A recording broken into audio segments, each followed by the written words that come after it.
Have you ever wished you could undo a moment where you uttered something in anger or frustration, or even a moment of silence when you should have actually spoken up?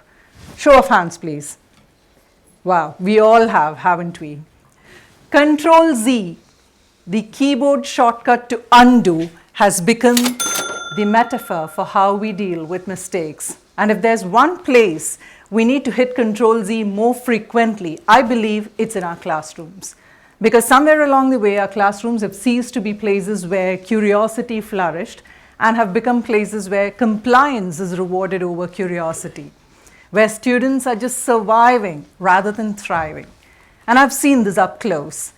Let's name the student of mine, Yusuf, a very well-behaved, well-spoken gentleman with a smile plastered on his face always, but late.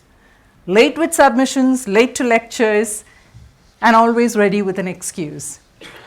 So I did what most academicians often do. I assumed. I used to urge him to manage his time better. I used to taunt him for poor prioritization of his academics. And one day, half jokingly, I told him, Yusuf, at this rate, Talabat is going to deliver your assignments faster than you. To that, he looked up at me and after a moment of silence said, Ma'am, I am a Talabat driver. He went on to explain that he could not afford to use his mobile data for coursework and submissions. He could connect only when he's waiting for the orders to be prepared at the restaurants. So while his friends might be watching Netflix, he would be doing his coursework from the parking lots of these restaurants. And I was haunting him for poor prioritization of his academics. Ouch. So this was a huge learning moment for me. The moment I realized that not every delay is due to laziness, not every non-submission is due to non-compliance. At times, it's just life's way of silently unfolding behind the scenes. This was my CTRL-Z moment. The moment where I had to undo not just a snap judgment, but a deeply ingrained mindset, which all of us have inherited from a system that confuses control with care. Because let's accept it, we have built classrooms which are technically efficient, yeah, but emotionally malnourished. And this led to a series of questions in my mind. What if we could learn differently? What if we could undo silence and fear and assumptions and judgments? And what if we could rewrite education with something more powerful? And that led to my research, which led me to designing what I now call the CTRL-Z model of teaching. And trust me, this works. And this got me the Best Outstanding Teacher Award. So let me break this down for you. CTRL-Z model of teaching. C for connection. Connection does not require more time.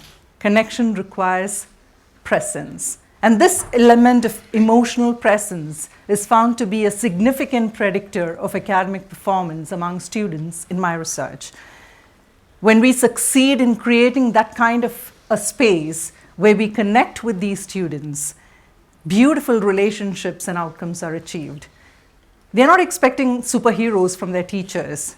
They're not expecting us to turn up in our capes with background music on. Ta-ta-dang! No. They just want themselves to be seen. Right? So when I managed to create that kind of a space, beautiful relationships developed. So for instance, this one student who wrote in his reflection card that I wish ma'am understood why I act like a class clown. Because at home nobody laughs. It's been ages since my parents spoke to each other. Or another gentleman who has been missing lectures week after week opened up saying, my dad's business has gone into a tailspin, ma'am. We're running from pillar to post, trying to salvage it, trying to avoid legal complications. And in the midst of all this, ma'am, I just don't have the energy for university. So connection isn't fluff, ladies and gentlemen, it's the foundation. If we are trying to mold the minds of these youngsters, we better create some space for them in our hearts and some space for ourselves in their hearts as well. T, teach with humor. I'm not saying that all of us should audition for stand-up comedy pieces, but let's accept this. When we add laughter to learning, it's like adding salt to food. Everything comes alive.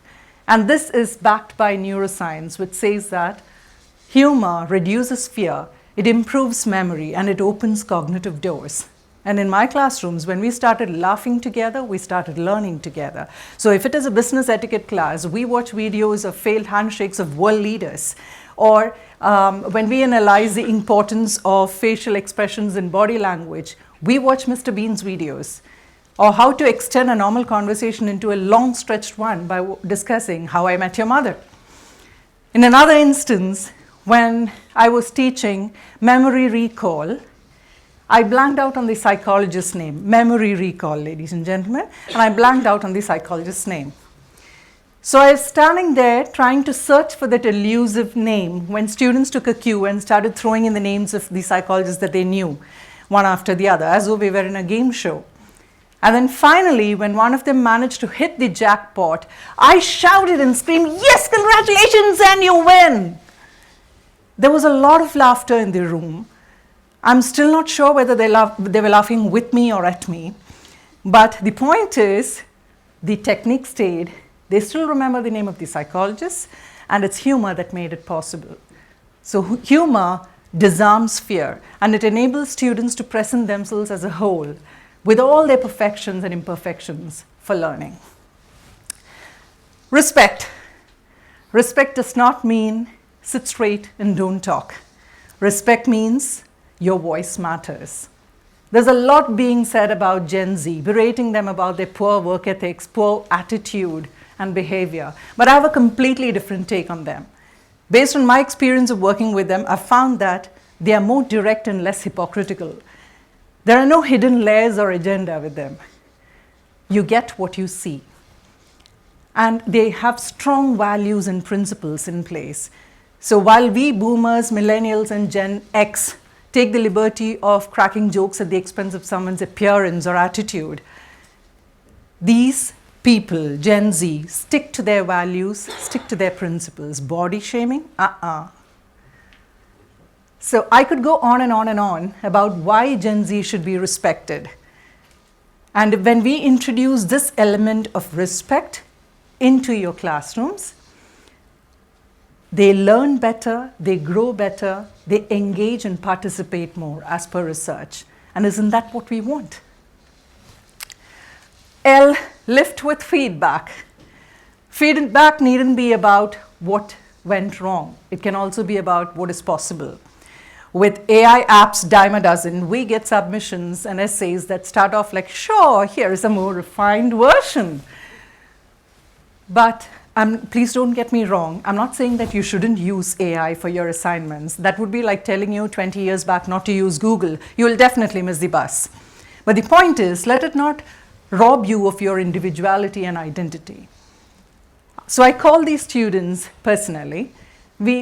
I help them analyze, dig deeper as to what specific skill gap did they identify for which they're using AI. Is it because they believe they cannot write well or they cannot analyze well? What is it?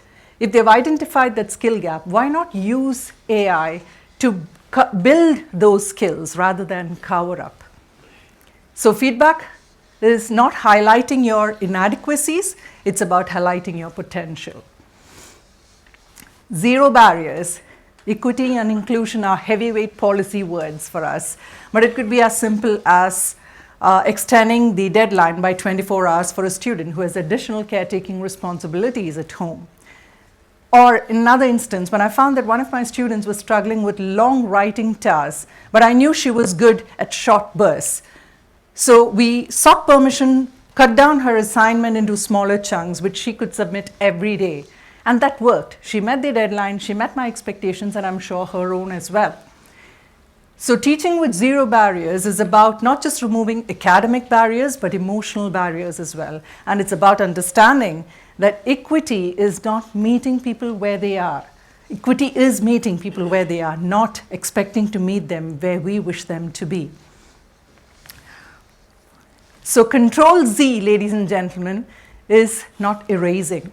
It's not pretending that mistakes didn't happen. but it's starting all over again, this time with intention. That's what I did with Yusuf. That's what I do with majority of my students.